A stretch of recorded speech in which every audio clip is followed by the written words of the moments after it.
Narrator. Hello, fantastic English learners, and welcome back to the English Learning Podcast's beginner series.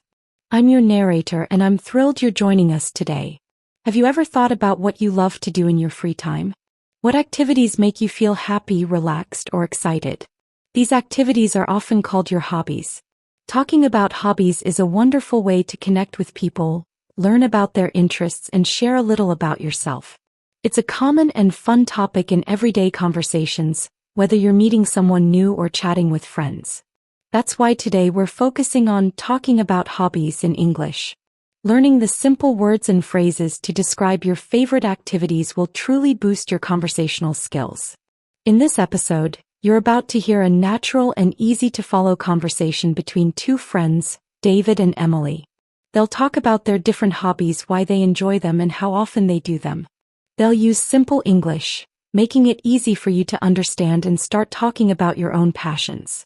After their conversation, we'll have a short, active practice session to help you use these new words and phrases yourself. Listen closely to their simple English and the useful vocabulary they use. Get ready to expand your vocabulary and practice listening just by tuning in. Let's dive into the conversation. David: Hi Emily. How are you doing today? I was just enjoying my coffee and I suddenly started thinking about free time. It made me wonder, do you have any hobbies, Emily? What do you like to do when you're not working or busy with daily tasks? I'm always curious to know what people do for fun outside of their regular routine. Emily: Hi David. I'm doing very well, thank you for asking. That's a great question, and yes, I definitely have a few hobbies that I enjoy very much. When I'm not working, I love to relax and do things that make me happy and help me forget about stress. My main hobby, the one I probably spend the most time on, is reading books. I love to read all kinds of books, especially fantasy novels and historical fiction. It's like traveling to different worlds without leaving my chair. I also enjoy cooking and baking, trying new recipes, and making delicious food for myself and my friends. It's a very creative process for me. What about you, David? Do you have any hobbies? I know you're often busy with work, so what do you do to relax and have fun in your free time? David: Those are wonderful hobbies, Emily. Reading, especially fantasy and historical fiction, sounds like a fantastic way to escape and learn new things. I can imagine it's very relaxing. And cooking and baking too. That's a very useful and delicious hobby. I admire people who enjoy cooking. My cooking is usually very simple. Yes, I definitely have hobbies too, although sometimes it feels like I don't have enough free time for them.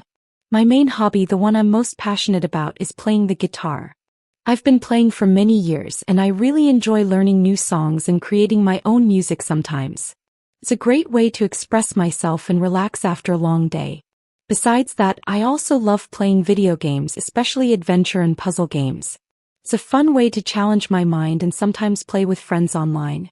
What kind of books do you read most often, Emily? Are there any specific authors or series you like best? Emily: Playing the guitar sounds absolutely amazing, David.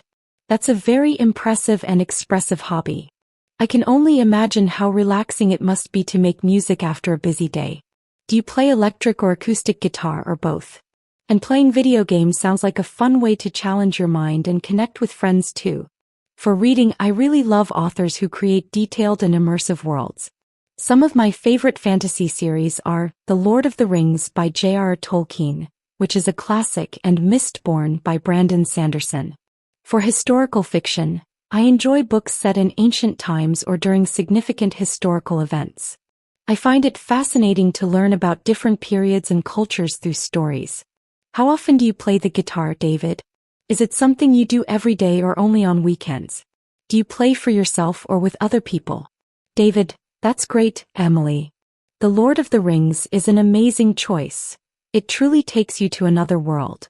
I can see why you love authors who create detailed worlds. Sounds very immersive. As for my guitar playing, I mostly play an acoustic guitar. I love the natural sound of it. I try to play almost every day, even if it's just for 15 or 20 minutes. It's like a daily meditation for me, a way to clear my head.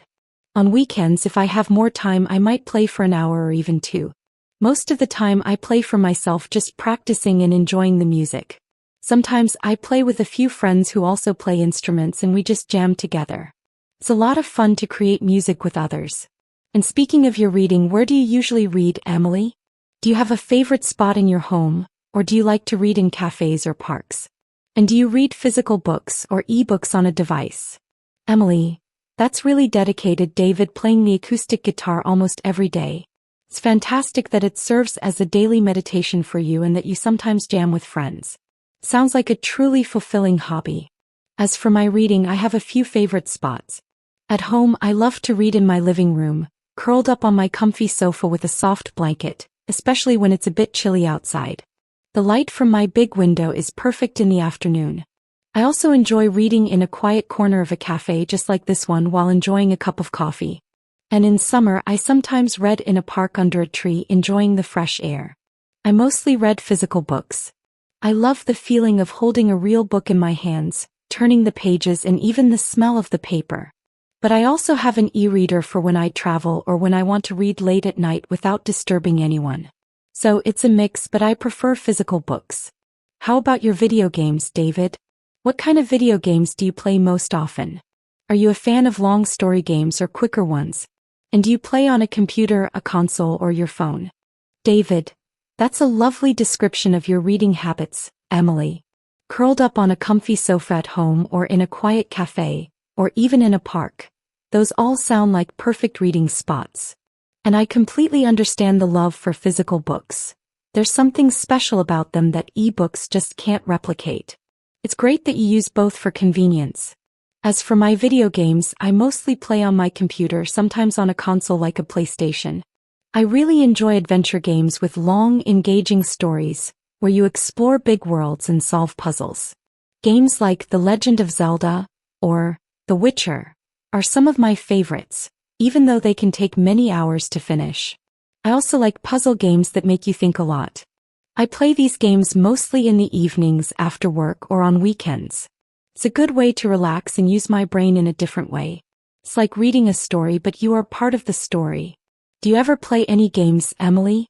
Maybe board games or simple phone games? Or is gaming not really your thing? Emily, adventure and puzzle games on your computer and console sound very exciting, David. The Legend of Zelda is a classic. I've heard great things about it. I can see why you like games with long, engaging stories where you explore and solve puzzles. It's like an interactive book. It's interesting how you describe it as being part of the story. As for me, I'm not a big video gamer like you, but I do enjoy some simple games. I sometimes play board games with friends on weekends like Catan or Scrabble, which are fun for social gatherings. And yes, I have a few simple puzzle games on my phone that I play when I'm waiting for something, like at the doctor's office or on the bus. They are quick and help pass the time. But I don't spend hours on them.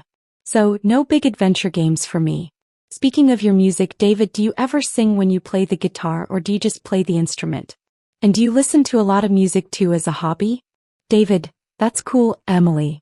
Board games like Catan and Scrabble are fantastic for playing with friends. They're social and fun. And simple phone puzzle games are perfect for passing time when you're waiting. It sounds like you enjoy games that are more social or quick, which makes sense. As for my music, I mostly just play the instrument, the guitar. I don't really sing because my voice isn't very good. I prefer to focus on the guitar melodies. But I definitely listen to a lot of music as a hobby. I love discovering new bands and artists, and I listen to many different genres like rock, jazz, classical, and instrumental music. I use music streaming services to find new songs, and I have a large collection of vinyl records too. Listening to music is a big part of my day. I listen when I'm working, when I'm exercising, and when I'm relaxing. It's a very important way for me to feel emotions and get inspired. Do you listen to a lot of music, Emily? What kind of music do you like? Emily, that's completely understandable, David. Focusing on the instrument is what makes a great guitar player. And listening to music as a hobby is wonderful. Discovering new artists and exploring different genres sounds like a fantastic way to broaden your horizons and find inspiration. Having a large collection of vinyl records is very cool. It's a dedicated way to appreciate music. Yes, I also listen to a lot of music. It's definitely a hobby for me too, though maybe not as deeply as you do with vinyl. I mainly listen to pop music, acoustic songs, and instrumental music that helps me focus when I'm writing. I use streaming services too, and I create playlists for different moods. Music helps me feel different emotions and can even help me relax or feel energetic. It's truly amazing how music can affect our feelings, isn't it? Do you ever go to live music concerts, David? Or do you prefer listening at home? David, it is amazing how music affects us, Emily. Sounds like you have a great collection of playlists for different moods, which is very smart for a writer. And yes, I love going to live music concerts. It's one of my favorite things to do. There's something special about seeing musicians play live, feeling the energy of the crowd and hearing the music loudly and clearly. I try to go to a concert once every few months if possible. It's a very different experience from listening at home. It's more active and exciting. I also enjoy going to smaller local shows sometimes, to discover new bands. It's a great way to experience music. How about your cooking and baking, Emily? What kind of things do you like to cook or bake most often? Do you follow recipes or do you create your own? Emily, going to live music concerts sounds incredibly exciting, David. I can definitely imagine the special energy and the feeling of being part of a crowd enjoying the music. It's wonderful that you try to go often and even support local bands. That's a great hobby for experiencing music in a dynamic way. As for my cooking and baking, I love making comfort food like pasta dishes, hearty soups, and stews, especially when it's cold outside. For baking, I often make cookies, muffins, and sometimes simple cakes. I usually follow recipes when I cook and bake, especially if it's something new. I like to experiment with different cuisines, so I find recipes online or in cookbooks. Sometimes, if I've made a dish many times, I start to change the recipe a little, adding my own ideas or different spices. It's a fun way to be creative and delicious. Do you enjoy cooking at all, David? Or is it something you do only when you have to? David, that sounds delicious, Emily. Comfort food like pasta and soups and baking cookies and muffins. That's wonderful. It's great that you follow recipes and also experiment a little with your own ideas. That's how true cooks learn and create new flavors. As for me, I must admit I don't enjoy cooking as much as you do. My cooking is usually very simple and quick just to make sure I eat. I can make basic things like eggs, sandwiches, or simple pasta. I mostly cook because I have to, not because it's a hobby. I admire people who love cooking like you. I usually just follow a very simple recipe if I try something new, but I don't get very creative in the kitchen. I prefer eating. So, since we've talked about my music and gaming and your reading and cooking, let's talk about something else related to free time. Do you ever do any sports, Emily? Or any physical activities as a hobby like yoga or going to the gym? Emily, that's perfectly fine, David. Not everyone has to love cooking. It's good that you can make basic meals, and it's certainly more important to eat well than to be a gourmet chef every day. I understand that preference for eating over cooking. As for sports and physical activities, yes, I do have some. I really enjoy doing yoga. I go to a yoga class twice a week, and I also practice at home sometimes. It helps me feel strong and flexible, and it's also very good for my mind, helping me relax and focus. It's a wonderful way to combine physical movement with mental peace. Besides yoga, I also enjoy going for long walks, especially in parks or by the river when the weather is nice. It's simple, but it's a good way to get fresh air and clear my head. Do you do any sports or physical hobbies, David? You mentioned going to the gym sometimes. Is that a regular hobby for you? David, that's fantastic, Emily. Yoga sounds like a wonderful hobby that benefits both your body and mind. Going to a class twice a week is a great commitment, and practicing at home means you're truly dedicated. And long walks in parks or by the river are such a simple yet effective way to get fresh air and relax. Sounds like you have a very balanced approach to physical well-being. Yes, for me, staying active is important too, although I don't do formal sports. I do go to the gym about 3 times a week, and I consider it a regular hobby now. I mostly lift weights and do some cardio like running on the treadmill. It helps me stay strong and feel energetic. It's not always fun, but I always feel better after a workout. Besides the gym, I also love cycling.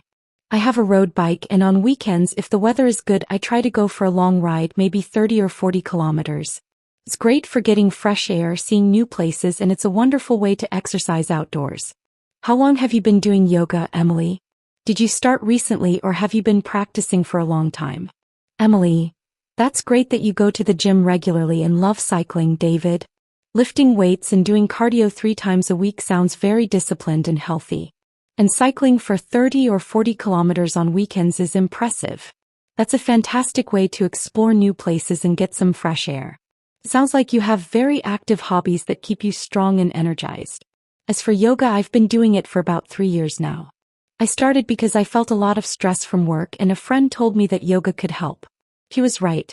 It really helped me relax and find peace. So, it's been a part of my routine for a while now and I really enjoy it. Something I look forward to doing. Do you have any other hobbies, David? Maybe something more unique or something you've just started? Or is it mainly guitar, gaming, gym, and cycling? David, 3 years of yoga is great consistency, Emily. It's wonderful that it helps you with stress and brings you peace. That's a powerful reason to keep a hobby. You know, I actually did start a new hobby recently, something a bit unique. I've started learning woodworking. It's where you make things out of wood, like small furniture or decorative items. I bought some basic tools and I'm taking an evening class once a week. It's very challenging because it needs a lot of patience and precision, but it's also very satisfying to create something with my own hands. My first project was a small bookshelf for my living room and it actually turned out pretty well. It's completely different from my other hobbies, which are more digital or physical. This one is very hands-on and creative. It's a good way to use my mind in a different way. Is there any new hobby you would like to try in the future, Emily? Something you've always been curious about but haven't started yet? Emily, woodworking, David. Wow, that sounds incredibly impressive and truly unique. Making things out of wood with your own hands requires so much skill, patience, and precision, as you said. That's a fantastic new hobby, completely different from your other interests. A small bookshelf for your living room as a first project sounds amazing. Congratulations on that. It must be very satisfying to create something tangible and useful. That's really inspiring. As for a new hobby I'd like to try, I've always been very curious about learning to play a musical instrument like the piano or maybe even the violin. I love music and I admire people who can play instruments. Seems like a beautiful way to express yourself, similar to your guitar playing. I just haven't found the time to start lessons yet. Another thing I've thought about is gardening, like your small garden. Seems very relaxing to plant things and watch them grow. So, musical instrument or gardening are 2 hobbies I dream of trying one day. David, learning a musical instrument like the piano or violin or trying gardening sounds like wonderful future hobbies for you, Emily. I can tell you that learning an instrument is definitely very rewarding, and I think you would enjoy it, especially with your love for music. And gardening is very peaceful. It's been really great talking about our hobbies today. I've learned so much about your reading, cooking, yoga, and your new interests. It's fun to see how we're similar and different. Emily, yes, it has been, David. I've really enjoyed hearing about your guitar playing, gaming, cycling, and especially your new woodworking hobby. It's always so interesting to hear what people are passionate about outside of work. It helps me understand you better. David, it definitely does, Emily. It shows a different side of us. Well, it was really nice talking to you about our hobbies. I should probably get going now. I have an online guitar lesson coming up soon that I don't want to miss. Emily, of course, David. I understand completely. I hope your guitar lesson goes well. It was really nice catching up with you and learning so much about your passions. Have a great rest of your day. David, you too, Emily. Enjoy your reading and cooking. See you around soon. Emily, see you, David. Practice session. Your turn to speak. Narrator. Alright, it's your turn to practice. I'll ask you a question about hobbies just like David and Emily did. Listen to my question, then say your answer aloud. Try to use the new phrases you heard today. Do you have any hobbies? Good. Now, what do you like to do in your free time? Excellent. One more. How often do you do your hobby? Narrator. Fantastic work. Now just quickly repeat these 2 important phrases after me. My hobby is reading. I love playing games. Narrator. You're doing great. Keep practicing talking about hobbies in English. Conclusion. Narrator. Wow, you've done an incredible job today. You just practiced talking about a very personal and engaging topic, describing your hobbies in English. You can now confidently ask about hobbies, share your own interests, and describe different activities like reading, playing instruments, or doing sports. This is a fantastic step in your English journey. Remember to use these new phrases every day. The next time you meet someone new or talk to a friend, try to ask about their hobbies and share your own. Every time you practice, you're building real confidence step by wonderful step. Keep learning, keep speaking. Don't miss our next lesson in the beginner series. Goodbye for now.